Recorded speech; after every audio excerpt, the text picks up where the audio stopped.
Hey guys, Ryan here, and I'm gonna get right into this race review because that was an awesome race. I had a ton of fun watching it.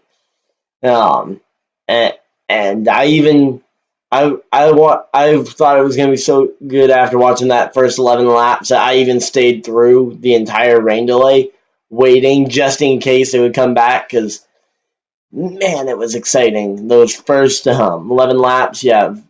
Jimmy Johnson, Austin Dillon battling for the lead. Not a big Austin Dillon fan, but seeing Jimmy up there competitive for the first time in what feels like ages. And man, oh man, I'm just so excited from how good that all was. I'm gonna go through. Now, there was one guy who I happen to be a fairly big fan of that struggled this race, but even with that struggle, I still liked the race. Kyle Busch had, I think, everything go wrong there. I mean, his cockpit was full of smoke, so he couldn't see. He had two tire issues. One with when he made contact with the wall on his own, and then one when he was trying to go by Logano. I think he forced Logano down a little bit low, but then I saw Logano do the same thing to Truex, so hard to say whether that was intentional or not.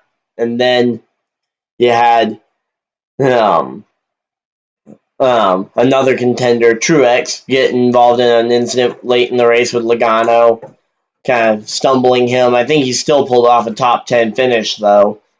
Um, and then you had guys like Daniel Suarez who also got in incidents like I think Daniel Suarez towards the end of stage two got in an incident with Hamlin. Um, Clint Boyer had an issue who had multiple issues with tires and spun out. But yeah, we had a. So now the score. Now I'm going to talk about this finish here, but first I want to talk about the score on teams.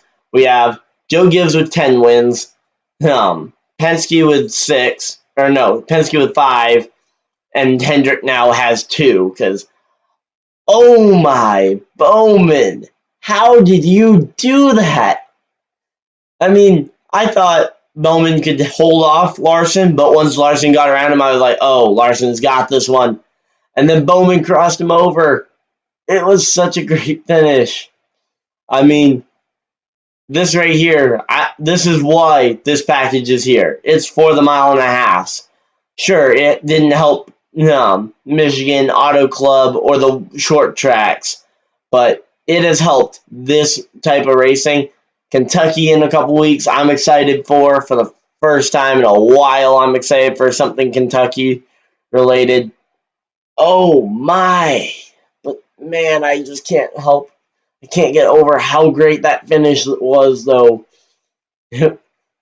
Now, I am also going to talk at the end of this video about something I really was kind of put off by, but yeah, I mean, loved it. I mean, through and through. I mean, yeah, the 3-hour rain delay. I mean, it was long, but I was sitting there waiting and waiting the entire time because I saw how good the racing was on the first 11 laps, and I was like, I'm hoping we can see this the whole time.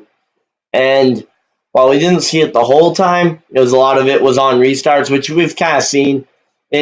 This package does create a lot of drama on restarts, but man, we also saw. I mean, we saw guys like. I mean, this one. I mean, this race here ended on a very long run, and I mean, I think it was a great finish. I mean, I'm sure some people will say the package still sucks, and it's like, I mean, yes, at the 2 mile tracks, at the road courses. I mean, stage racing really kills the road courses anyway, and then you're just adding on to it once you get past, and then the package, and then but like Daytona and Kentucky these next couple weeks, I am excited.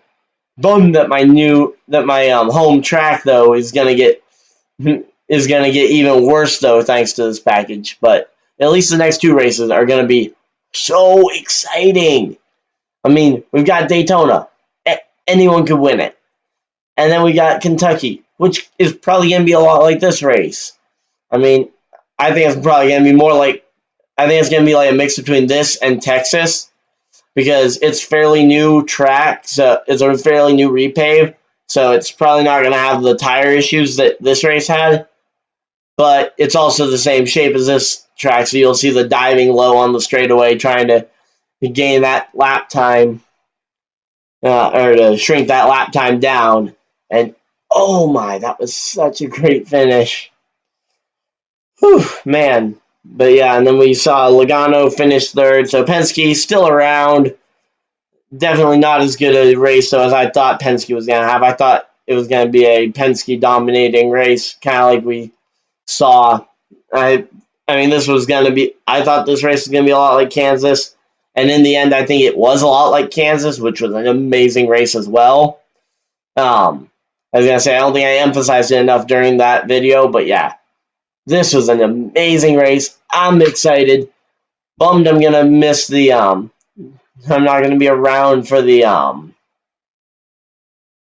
for the Heat 4 news, but as I said, please let me know if you guys want to see me do a video just wherever I am when I see the news, or if you want to see me wait a bit, give up the immediacy views to do a because there is an advantage to doing a video immediately, and I know that, and that's kind of the reason why I'm getting this one out soon. But oh boy, that was such a good race.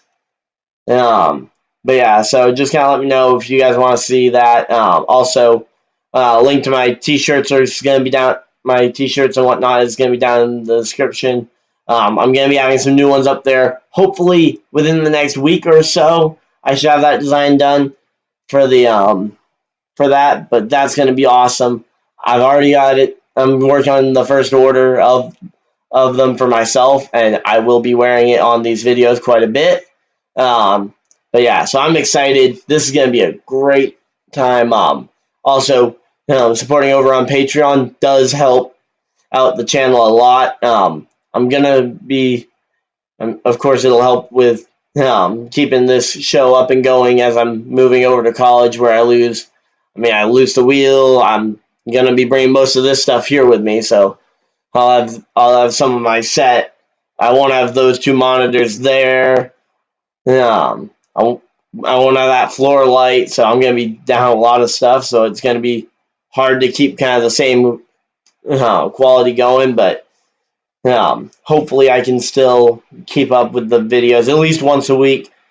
I'm going to be bringing the Xbox with me, so hopefully I can still do some Heat 3 and Heat 4 gameplay while I'm off at college. Gonna still be doing the streams twice a week, hopefully, with Fire Cup and Thomas Cup, and then a couple other streams throughout the week, whenever I get the chance.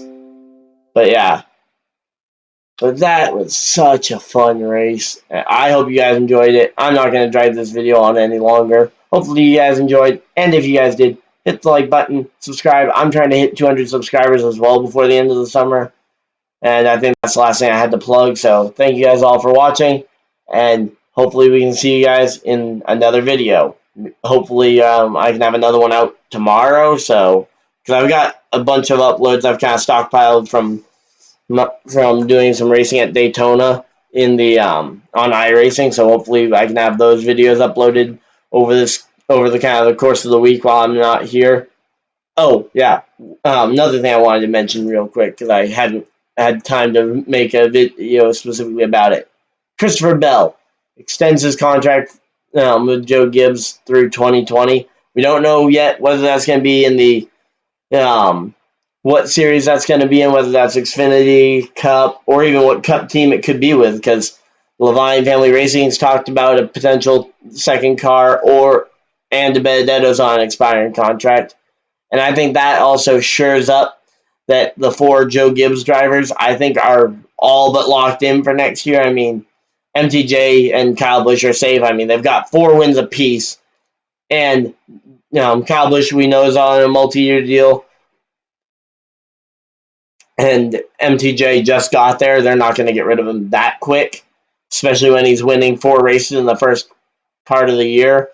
Then we have Denny Hamlin, who I don't know what his contract's like but I think it's through 2021 or to the. I think it's about through 20. I think it's through 2020, and then we have Eric Jones, who's negotiating out contracts. I think those are all going to stay.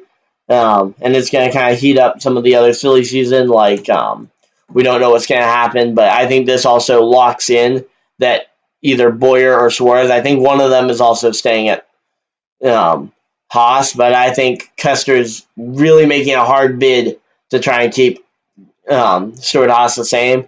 I think they keep Suarez to work on developing him. They bring up Custer. They keep Amaral, and Harvick's going to be staying.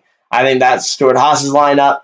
And then I'm hoping that Chastain comes up in a third car for Ganassi, because I don't think that they're ready to get rid of Kurt Busch yet.